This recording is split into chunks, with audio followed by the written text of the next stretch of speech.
Hey, pro-life gens, Kristan Hawkins. Welcome to How to Win This Week on the Explicitly Pro-Life podcast. Today, I want to talk about a new campaign Students for Life has just launched. We've got some TV ads and radio ads out nationally. You might have seen my face on Fox News. I know my family sure did. It's called The Final Fight for Freedom, and we are so excited about this new campaign. As you all know, there is a lot of conversation across our country right now about the future of abortion. With the Supreme Court decision in the Dobbs v. Jackson Women's Health Organization case coming down in June, a lot of folks are asking questions about what is the future of America going to look like? What are abortion laws going to look like? What is the pro-life movement focusing on? What are we building towards? What have we been doing? So I decided to put together a little booklet that gives folks a insider's peek as to what we've been doing at Students for Life for the 15 years, the pro-life generation army, that we've been building, why we have been building for this moment, and what we plan to do in a post-Roe America. So it's a little bit of an insider peek. But I named it The Final Fight for Freedom because I want to talk about this for a second. It's a little different way to approach our motivation for why we want to see abortion abolished, made unthinkable and illegal in our nation. We have to think about the first fight for freedom that we as Americans fought.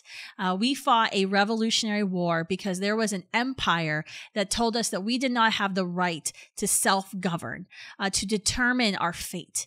And they told us that we weren't worthy of that. We fought a revolutionary war. We won that right, that first freedom to vote. Our founders in our Constitution very wisely wrote life, liberty, and the pursuit of happiness. We talk about life, liberty, and pursuit of happiness a lot as Americans. And we had to fight a second battle for freedom in our country with the bloody Civil War and then the following years of the Civil Rights Movement to ensure that every American, regardless of their skin color, every American became a citizen and was recognized as a citizen, as a human being, full deserving of all of the rights of America, deserving of life, liberty, and the pursuit of happiness.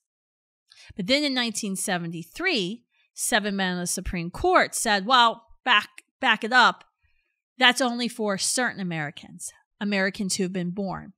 But there's a class, the preborn, that don't deserve these rights. In fact, at that moment, that hierarchy of rights, this natural rights that we have, life, liberty, and pursuit of happiness, was actually disordered because the pursuit of happiness suddenly trumped the right to life. In American history, as we've seen time and time again, when we disorder these rights, bad things happen. The result is often subjugation, death. Supreme Court has done this multiple times throughout our history, in Plessy versus Ferguson and Dred Scott, where they said someone's right to pursue happiness, someone's right to liberty trumped another person's right to life. And that's exactly what happened in 1973. And that is why we fight so hard for the right to life of the preborn among us. It really is, and I believe we are in this final fight for freedom. Because as Abraham Lincoln said, by giving freedom to the slaves, we ensure freedom to the free. Meaning that if some among us aren't free to be born, to live, none of us are free. All of us are at risk. And we've seen this over the last 50 years, the dehumanization that's gone on throughout our country. I mean, today, a perfect and sad example is the celebration that those who are pro-COVID vaccinations seem to have on social media when someone who publicly came out and said that they were anti-COVID vaccination gets sick with COVID and passes away. And there's actually been op-eds written about, it may seem callous to do this, but we must do this.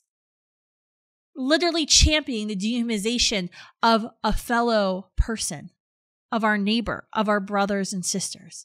When we talk about the battle against assisted suicide and against euthanasia, when we talk about the battle against aborting children who've been diagnosed with an adverse diagnosis, we hear the same thing.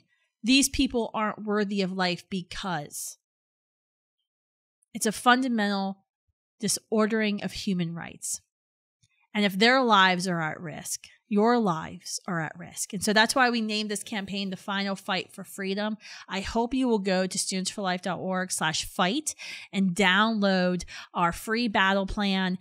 It's beautiful. I love it because it gives you an inside peek of what we've been doing at Students for Life for the last 15 years, what we've been building towards, and also what we are working for in a post-Roe America. It actually lays out our post-Roe blueprint for America. First, reversing Roe, supporting state and federal legislation to fully ban, to make abortion unavailable in our states, or at the very minimum, heavily restrict abortion, to promote adoption and foster care reform, to support pregnant and parenting women on campuses and in our workplaces and our churches, to defund Planned Parenthood and the abortion industry. So I hope you'll go to studentsforlife.org/fight, download the Final Fight for Freedom battle plan. It's totally free, but I hope you'll read it and pass it on.